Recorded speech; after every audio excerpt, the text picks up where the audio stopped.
Assalamualaikum, kali ini aku akan membuat strawberry streusel bread. Nah, di sini aku menggunakan cream cheese homemade. Simak terus ya tutorialnya. Terlebih dahulu jangan lupa untuk klik subscribe karena subscribe itu gratis.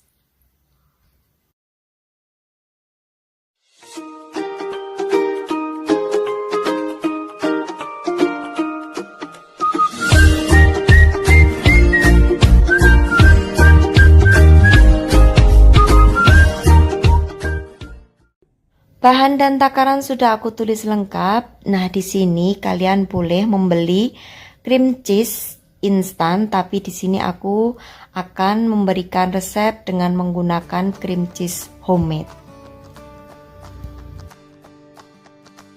Pertama, aku akan membuat cream cheese homemade dengan cara ditim seperti ini.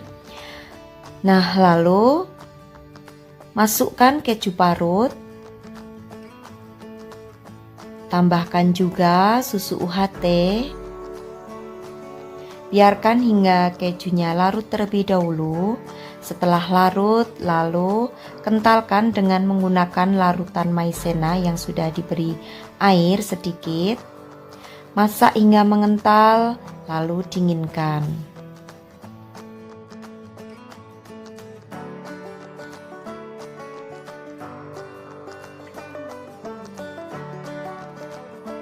Cream cheese-nya sudah dingin, lalu tambahkan di sini dengan margarin, juga gula halus. Ini dari gula pasir yang aku blender ya.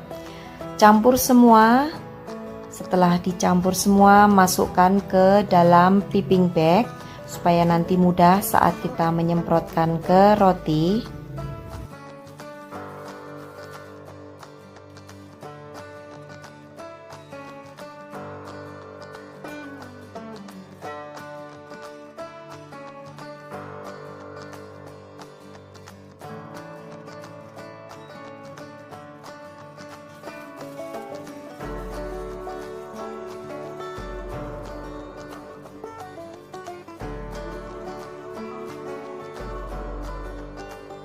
Untuk selai stroberinya juga pindahkan ke plastik piping bag seperti ini supaya mudah juga saat nanti kita menyemprotkan selai ke roti.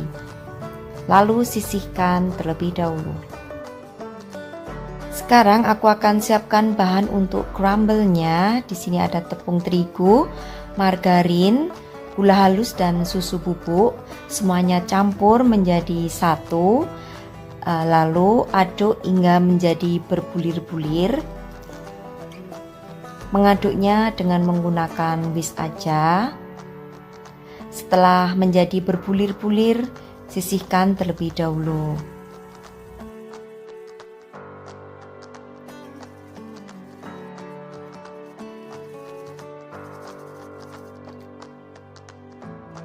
Nah, ini untuk bahan rotinya. Jadi di sini aku menggunakan sejumput garam, telur, vermipan atau ragi roti, gula pasir, tepung terigu pro tinggi, tepung terigu pro sedang, margarin, juga susu UHT yang dingin.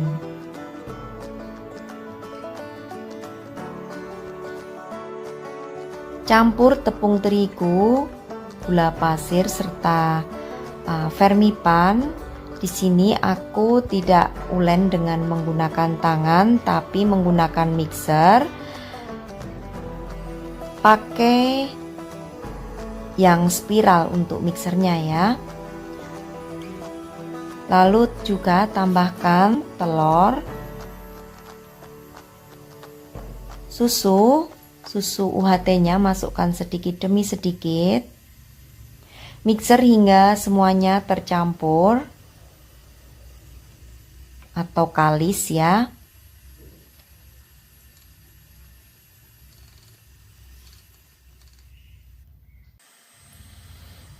Setelah itu masukkan garam serta margarin dan mixer hingga menjadi kalis elastis. Jadi memixernya ini kurang lebih antara 10 menit.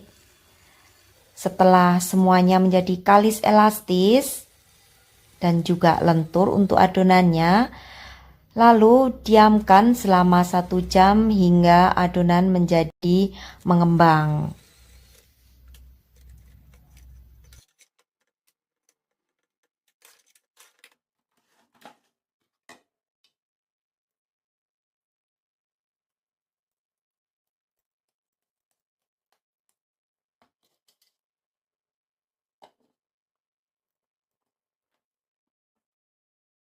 Setelah 1 jam adonan sudah mengembang, kempiskan adonan, buang gas yang ada di dalam adonan. Selanjutnya bagi menjadi bulatan-bulatan seberat 50 gram.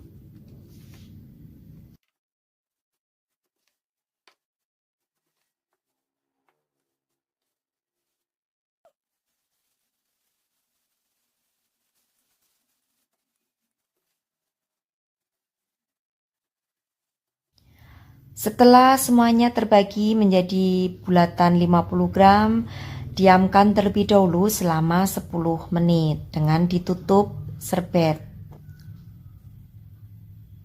Siapkan juga untuk kertas alas rotinya nanti. Step selanjutnya, pipihkan untuk adonan. Lalu isi di tengahnya dengan menggunakan selai stroberi.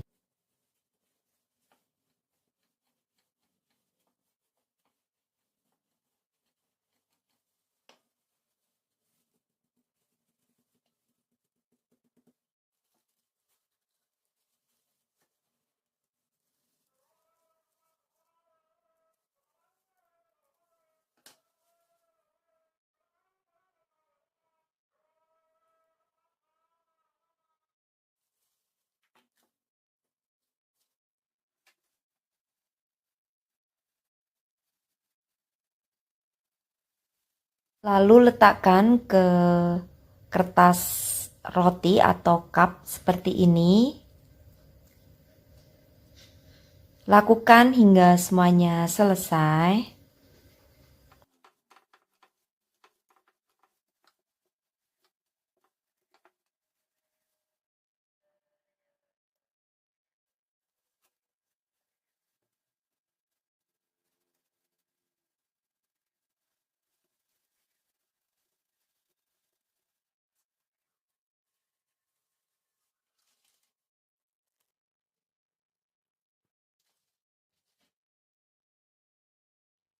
Setelah didiamkan selama 10 menit, oles permukaan roti dengan menggunakan susu UHT.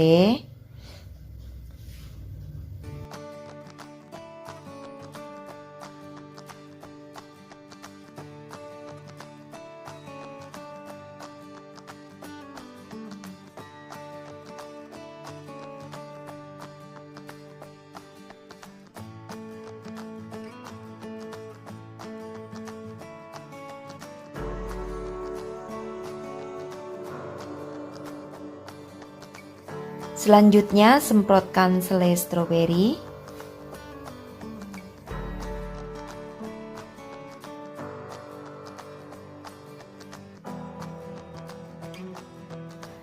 Semprotkan juga untuk cream cheese yang kita buat tadi.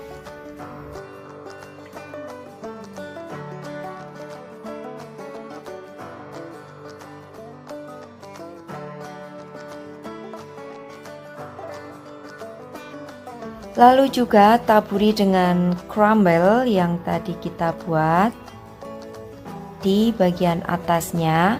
Nah, di sini oven sudah harus kita nyalakan terlebih dahulu 10 menit sebelum adonan masuk supaya api dalam oven itu panasnya merata.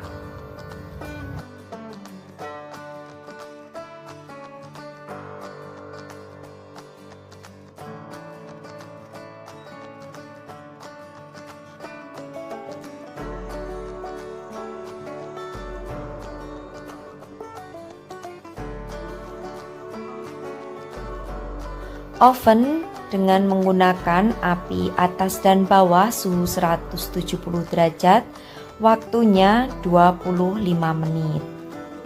Setelah 25 menit, Lalu dinginkan terlebih dahulu untuk rotinya. Dan ini hasilnya setelah kita oven semuanya. Akan aku coba untuk streusel bread ini. Jadi untuk hasil rotinya lembut. Selamat mencoba untuk sahabatku semua di rumah. Terima kasih sudah menyaksikan video-video aku. Bertemu kembali di resep-resep aku berikutnya. Assalamualaikum warahmatullahi wabarakatuh. Bye-bye. Assalamualaikum warahmatullahi wabarakatuh. Kali ini aku akan bagikan snack jadul ya, dengan tampilan yang cantik dan juga kekinian. Namanya bunga ketan atau biasa disebut dengan semar mendem. Nah, ini prosesnya gampang banget. Seperti apa videonya? Simak sampai selesai. Kukus 250 gram beras ketan dan juga daun pandan ya. Ini untuk beras ketannya udah aku cuci dan aku rendam selama 1 jam. Nah, ini akan aku kukus selama 15 menit. Untuk penggunaan apinya, gunakan api yang sedang ya. Selagi menunggu 15 menit, di sini aku akan siapkan untuk aronnya. Jadi ada 200 ml santan. Ini nanti fungsinya untuk mengaron beras ketannya. Akan aku rebus. Kemudian di sini juga akan aku tambahkan dengan garam sebanyak 1 sendok teh, setengah sendok teh gula pasir. Kemudian di sini juga akan aku tambahkan dengan daun pandan. Lalu setelah itu masak hingga mendidih.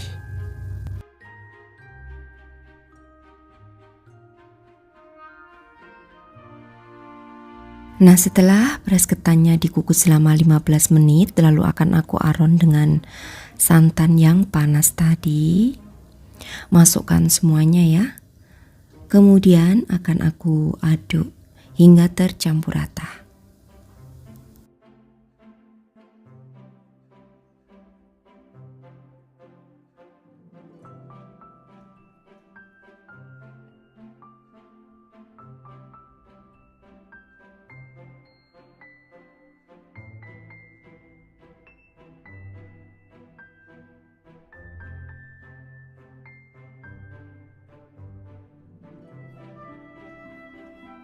Nah, selanjutnya akan aku kukus kembali hingga ketannya ini matang ya. Kurang lebih waktunya 30 menit. Oke, setelah 30 menit dan ketannya sudah matang seperti ini, selagi masih panas kemudian langsung diaduk ya. Lalu biarkan hingga hangat kuku supaya nanti saat membuat bulatan itu tangannya tidak kepanasan.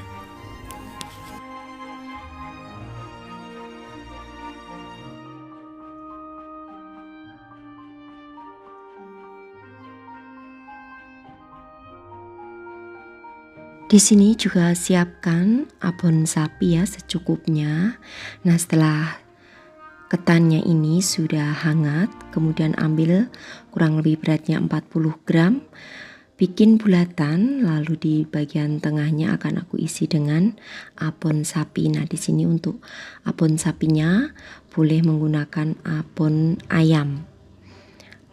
Jadi sesuaikan aja dengan selera, boleh abon sapi maupun abon ayam. Nah, bentuk menjadi bulat seperti kalau kita mau membuat lemper ya. Lalu sisihkan. Ulangi adonan hingga semuanya habis. Jadi ambil ketan kurang lebih 40 gram, kemudian isi di bagian tengahnya dengan abon, kemudian bentuk menjadi bulatan-bulatan.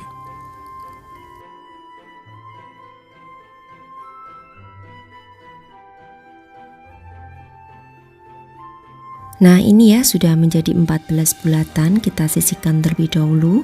Kemudian aku akan siapkan bahan untuk kulit. Ada 125 gram tepung terigu, tambahkan juga dengan 25 gram tepung kanji, lalu masukkan 250 ml santan. Kemudian juga akan aku tambahkan dengan setengah sendok teh garam, lalu setengah sendok teh vanili bubuk.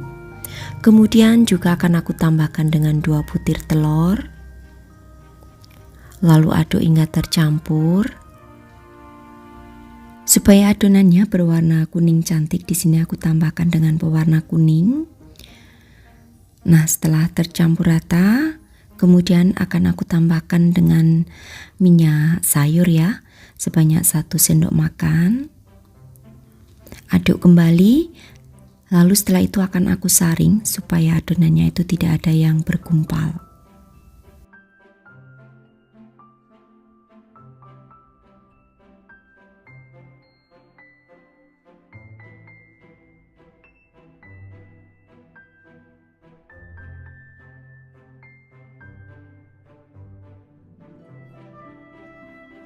Oke, setelah itu di sini akan aku siapkan teflon ya untuk mendadar adonan. Terlebih dahulu olesi dengan menggunakan minyak sayur tipis-tipis. Tunggu hingga wajannya panas, lalu masukkan kurang lebih setengah sendok sayur ya. Ini untuk ukuran wajannya yaitu 20 cm diameternya. Dadar semua adonan hingga selesai. Dengan takaran setengah sendok sayur ini menjadi 14 ya, 14 dadar. Nah, kulitnya seperti ini, tipis ya. Oke, lakukan hingga semuanya selesai. Nah, untuk penggunaan apinya, gunakan api yang kecil aja supaya tidak cepat gosong untuk hasil kulit dadarnya.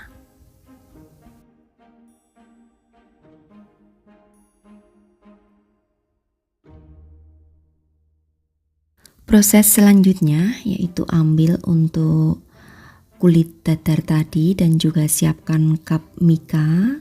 Ini kalau nggak ada cup mika boleh diganti dengan sudi ya, sudi dari kertas.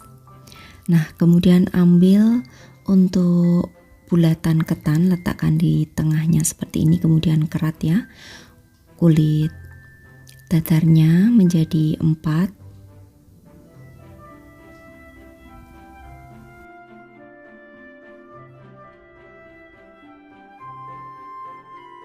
Kemudian lipat perlipatannya ya ke bagian tengah seperti ini. Jadi ikuti aja seperti yang aku contohkan.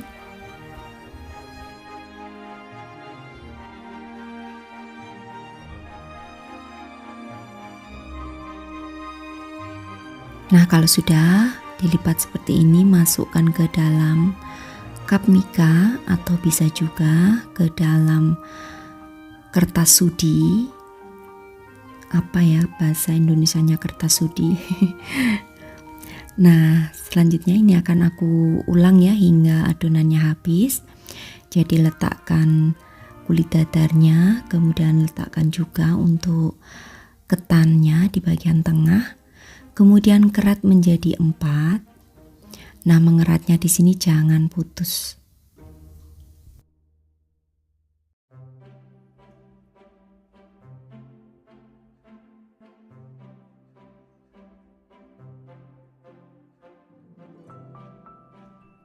Kemudian lipat, satukan di bagian tengah seperti ini.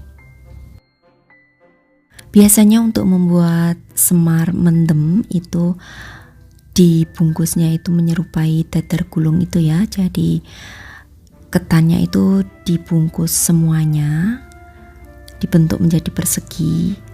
Tapi ini supaya terlihat lebih unik dan juga cantik, maka aku bikin menyerupai kelopak bunga seperti ini. Jadi tampilannya akan kelihatan lebih unik. Oke, setelah semuanya selesai, kemudian boleh digarnish di bagian atasnya dengan cabai atau mungkin juga bisa dengan menggunakan potongan daun pandan. Tampilannya seperti ini, cantik banget ya, kue semar mendem kekinian atau bisa juga disebut dengan bunga ketan, dan ini hanya bisa bertahan di suhu ruangan maksimal 2 hari aja. Untuk harga jualnya bisa dijual kisaran dari 3.000 sampai 4.000, bahkan ada yang menjual 5.000 ya, dengan isian abon sapi atau abon ayam. Kalau ingin lebih miring boleh diisi dengan serundeng, itu bisa dihargai antara 2.000 sampai 3.000. Nah, demikian tadi saja ya untuk resepku kali ini, cara mengolah beras ketan menjadi snack untuk isian snack box. Snack jadul yang menjadi snack kekinian cantik tampilannya. Oke, demikian tadi saja. Terima kasih, sampai bertemu kembali di resep-resep aku yang akan datang. Wassalamualaikum warahmatullahi wabarakatuh. Bye bye.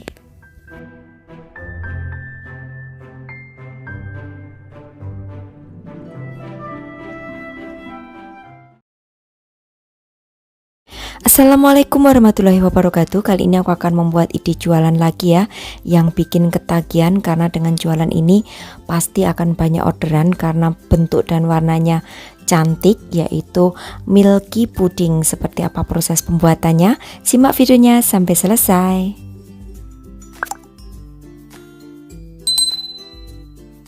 Siapkan bahannya dulu. Ini bahannya ada 500 ml air. Kemudian aku tambahkan dengan 500 ml susu UHT.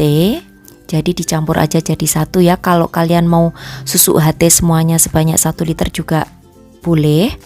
Di mix seperti ini juga nggak apa-apa. Kemudian tambahkan dengan 100 gram gula pasir.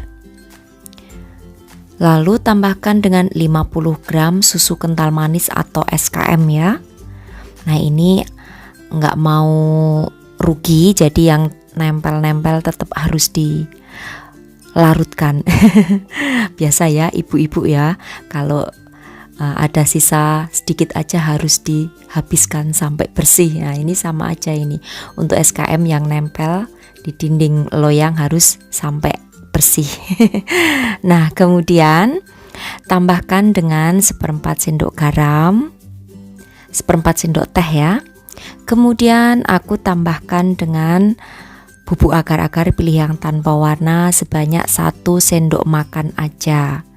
Nah, ini nanti untuk hasil akhirnya, tekstur daripada pudingnya itu sangat lembut, mirip-mirip dengan puding sutra seperti itu. Nah, kalau sudah kemudian aduk hingga tercampur rata. Lalu di sini juga tambahkan 1 sendok makan maizena yang aku tambahkan dengan sedikit susu. Ini nanti untuk mengentalkan ya, mengentalkan pudingnya supaya nanti teksturnya itu lebih lembut. Nah, lalu selanjutnya akan aku masak dengan menggunakan api yang sedang cenderung kecil hingga puding susu ini mendidih. Jangan lupa ya untuk selalu sering diaduk supaya susu ini tidak bergumpal di bagian dasar sehingga membuat kerak. Nah, ini sudah hampir mendidih atau sedikit mendidih ya. Lalu akan aku tambahkan dengan larutan maizena tadi. Masukkan aja semuanya, lalu tunggu hingga mendidih. Kalau sudah mendidih, kemudian matikan api kompornya.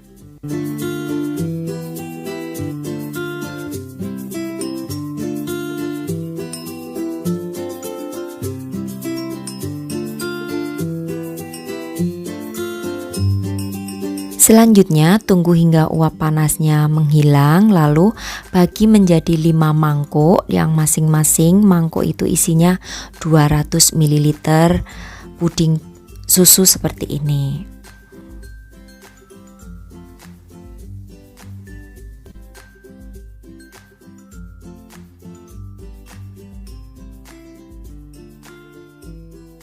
Nah, masukkan semuanya ke dalam mangkok. Sekali lagi sebanyak 200 ml menjadi 5 mangkok ya.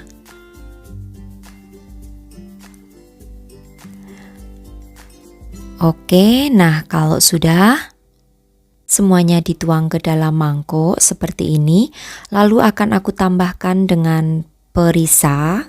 Di sini aku menggunakan perisa stroberi untuk yang berwarna merah, lalu untuk yang berwarna hijau aku menggunakan perisa pandan. Kebanyakan ini masa keluarnya ya.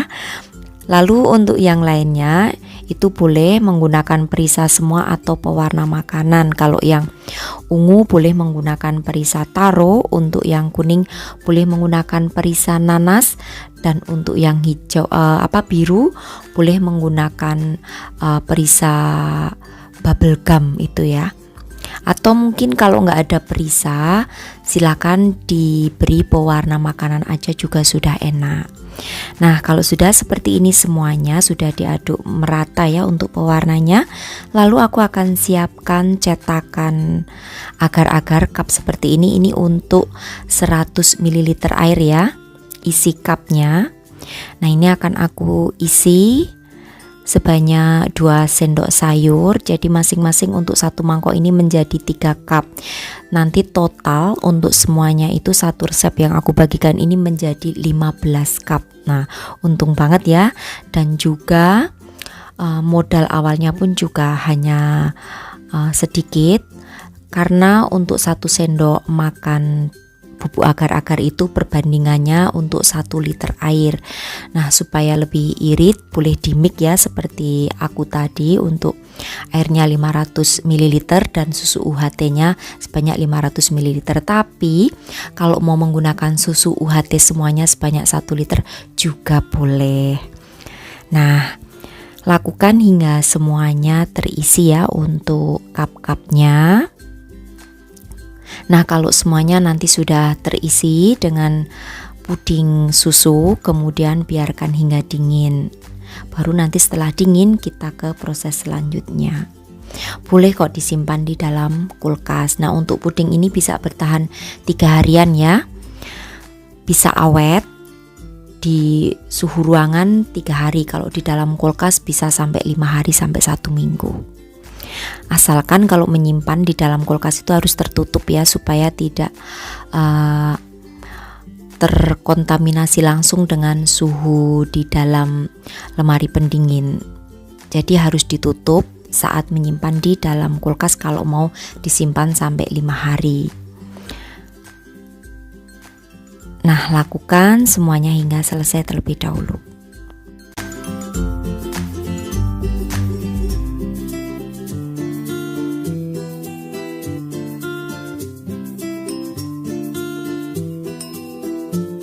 Setelah semuanya cupnya terisi dengan puding susu seperti ini, kemudian akan aku tunggu hingga dingin.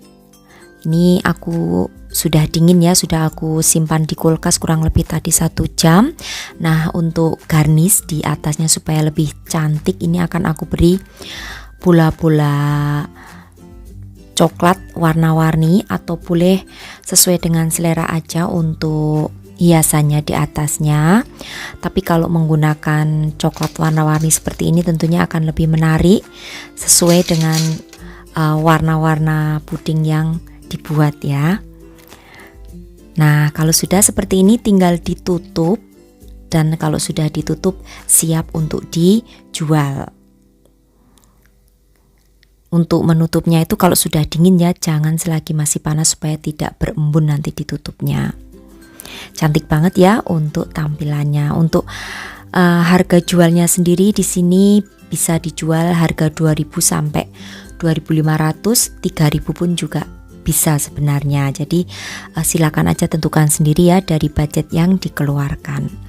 Oke, sekarang aku akan mencoba satu dan akan kita lihat teksturnya. Untuk teksturnya di sini sangat lembut banget karena memang ini silky puding ya, atau puding sutra. Jadi rasanya enak, susunya juga pas walaupun hanya menggunakan 500 ml ya. Kalau pakai 1 liter susu semua tentunya akan lebih enak lagi. Nah, ini ya, tentunya ini juga disukai banyak orang, tidak hanya anak-anak ya, karena puding ini lembut teksturnya dan susunya terasa. Tentunya akan menarik untuk dijual dan warna-warnanya pun juga cerah. Oke, demikian tadi saja ya untuk resepku kali ini. Sampai bertemu kembali di resep-resep aku yang akan datang. Wassalamualaikum warahmatullahi wabarakatuh. Bye bye.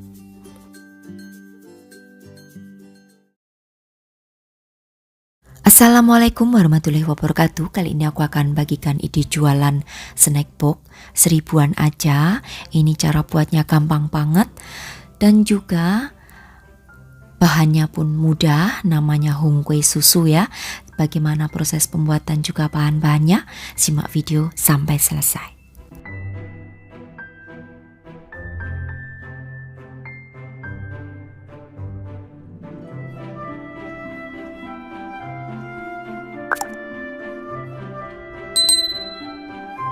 Pertama, aku akan rebus terlebih dahulu untuk pisang kepok. Jadi pisang kepoknya ini secukupnya aja.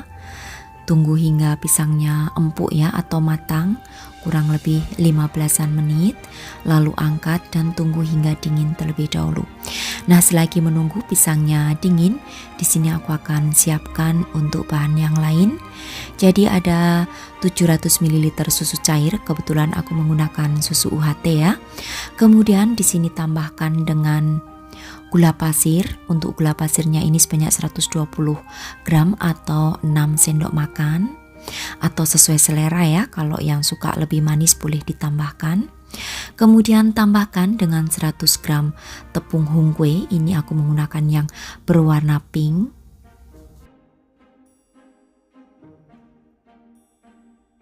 Kemudian tambahkan dengan setengah sendok teh garam. Lalu 2 sendok makan tepung beras. Tambahkan juga di sini dengan setengah sendok teh vanili bubuk. Kemudian pewarna pink supaya warnanya nanti tidak pucat ya. Nah, jika kalian ingin lebih irit, itu bisa diganti susunya dengan santan. Nah, kemudian masak hingga meletup-letup dengan menggunakan api yang sedang cenderung kecil. Dan di sini juga akan aku tambahkan dengan daun pandan. Oke, masak terus ya hingga mendidih dan meletup-letup.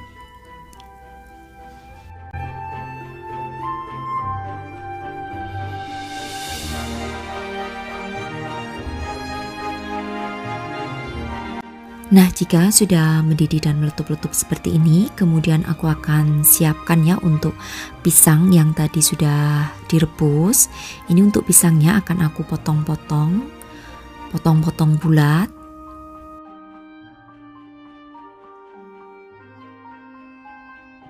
Nah, siapkan loyang. Untuk loyangnya silahkan sesuaikan aja ya dengan loyang kalian masing-masing. Nah, di sini kebetulan aku menggunakan loyang berukuran 7 kali 18 cm kurang lebih. Ini aku tata aja, diberi jarak untuk penataan pisangnya. Jadi untuk loyangnya alasi dengan menggunakan plastik terlebih dahulu ya, supaya nanti kalau hongkwenya sudah mengeras itu akan mudah dikeluarkan dari loyang.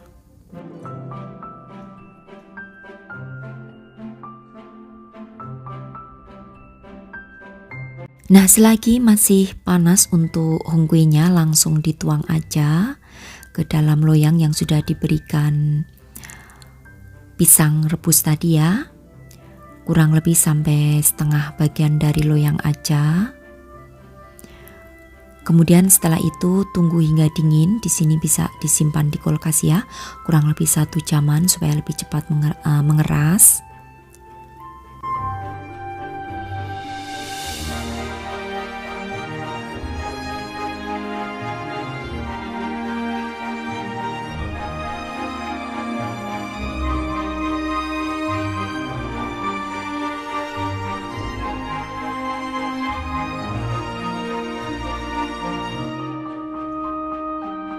Oke, ini akan aku diamkan dingin terlebih dahulu.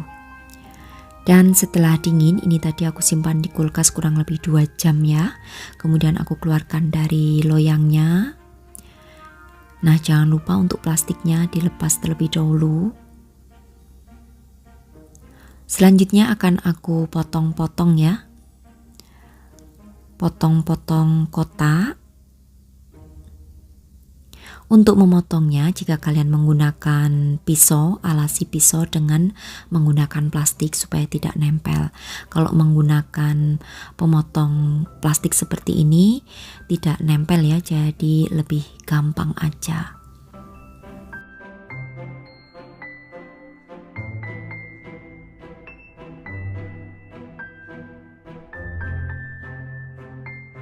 Nah, jika sudah dipotong-potong kotak seperti ini, kemudian akan aku bungkus ya pinggirnya dengan menggunakan daun. Ini kebetulan aku menggunakan daun pandan karena aku tidak punya pohon pisang ya, jadi aku membungkusnya dengan menggunakan daun pandan seperti ini. Lakukan ya ke semuanya. Jadi dibungkus dengan daun pandan di bagian sisinya supaya lebih terlihat cantik aja. Nah, seperti ini. Sebenarnya dibungkus dengan menggunakan daun pisang itu lebih gampang karena tekstur daun pisang kan lebih tipis ya daripada daun pandan. Karena aku di sini nggak punya pohon pisang, punyanya daun pandan ya, aku berinya dengan bungkusan atau lapisan daun pandan seperti ini. Tapi juga sama kok cantiknya. Oke, setelah semuanya dibungkus dengan daun pandan, kemudian akan aku letakkan kembali ke plastik OPP. Ini untuk plastik OPP-nya ukuran 4 kali 12 cm ya. Ini ada yang besar, ada yang kecil untuk potongannya. Jadi nanti kalian bisa dipotong lebih seperti ini ya, lebih kecil, lebih kotaknya lebih manis. Oke, demikian tadi saja ya untuk resepku kali ini, cara mengolah hungkwe dengan pisang. Nah, jika kalian membuat dengan susu itu untuk harga jualnya bisa dijual 2,5 sampai 3.000, tapi kalau menggunakan santan harga jualnya bisa 1.000-an. Demikian tadi saja resep kali ini. Terima kasih, sampai bertemu kembali di resep-resep aku yang akan datang. Wassalamualaikum warahmatullahi wabarakatuh. Bye bye.